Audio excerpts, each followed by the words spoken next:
ಕೃಷಿ ಹೊಂಡ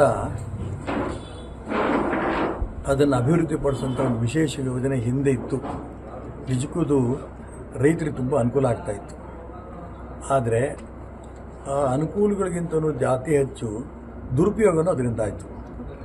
ಅದನ್ನು 10 ಜನ ಅಲ್ಲಿ ಕೆಲಸ ಮಾಡ್ತಿದ್ದಾರೆ ಅಂದರೆ 20, 30, 40, 50 ವರ್ಷದ್ದು ರಿಪೀಟಾಗಿ ಅವ್ರನ್ನೇ ಮತ್ತೆ ಮಾಡೋದು, ಈ ರೀತಿ ಸಾಕಷ್ಟು ಅವ್ಯವಹಾರ ಆಗಿರೋಂಥ ಒಂದು ಯೋಜನೆ ಅದು. ಇದನ್ನು ನಮ್ಮ ಸರ್ಕಾರ ಇದ್ದಂಥ ಸಂದರ್ಭದಲ್ಲಿ ಮಾನ್ಯ ಯಡಿಯೂರಪ್ಪನವರು ಇದ್ರ ಬಗ್ಗೆ ತನಿಖೆ ಆಗಬೇಕು ಅಂತ ಪ್ರಯತ್ನವನ್ನು ನಡೀತೋ ಯಾವುದಾದ್ರೂ ಕಾರಣಕ್ಕೆ ನಿಂತೋಯ್ತದೆ.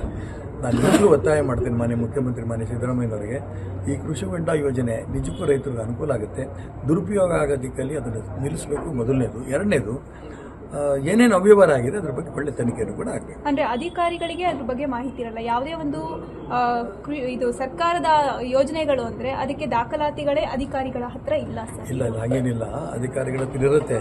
ಅವ್ರ ಜೊತೆ ಅಧಿಕಾರಿಗಳು ದಾಖಲಾತಿಗಳು ಸೃಷ್ಟಿ ಮಾಡ್ತಾರೆ.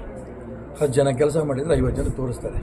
ಅದಕ್ಕೆ ಇದು ತನಿಖೆ ಆದ್ರಾಗೆ, ಯಾಕೆಂದರೆ ಒಂದು ಕೃಷಿ ಹೊಂಡ ಎಷ್ಟು ಆಳ ಹೋಗಬೇಕು, ಎಷ್ಟು ಅಗಲ ಇರಬೇಕು, ಅದಕ್ಕೆಲ್ಲ ವ್ಯವಸ್ಥೆ ಇದೆ.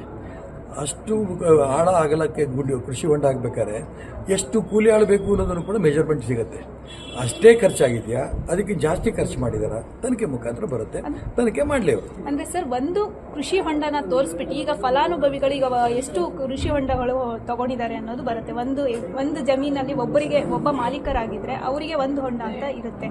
ಆದರೆ ಒಂದು ಹೊಂಡನ ಹಿಡ್ಕೊಂಡು 10 ಜನ ಫಲಾನುಭವಿಗಳು ಅಂತ ತೋರಿಸಿದ್ದಾರೆ. ಅದಕ್ಕೆ ಹೇಳ್ತಿರೋದು, ರಾಜ್ಯ ಸರ್ಕಾರದಲ್ಲಿ ಎಷ್ಟು ಕೃಷಿ ಹೊಂಡ ಇದೆ, ಯಾವ ಜಿಲ್ಲೆಯಲ್ಲಿ ಎಷ್ಟೆಷ್ಟಿದೆ, ಯಾವ ತಾಲೂಕಲ್ಲಿ ಎಷ್ಟೆಷ್ಟಿದೆ, ಆ ಕೃಷಿ ಹೊಂಡದ ಲೆಕ್ಕನೇ ಸಿಗುತ್ತೆ.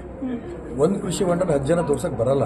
ಅದನ್ನು ತೋರಿಸಿರ್ಬೇಕಾದ್ರೆ ಆ ಕೃಷಿ ಹೊಂಡದ ಅಧಿಕಾರಿಗಳು ಆ ರೀತಿ ದುರುಪಯೋಗ ಮಾಡಿಕೊಂಡಿರೋಂಥ ವ್ಯಕ್ತಿಗಳ ಬಗ್ಗೆ ಹೊಂದಾಣಿಕೆ ಮಾಡಿಕೊಂಡು ಲೂಟಿ ಮಾಡಿರ್ತಾರೆ.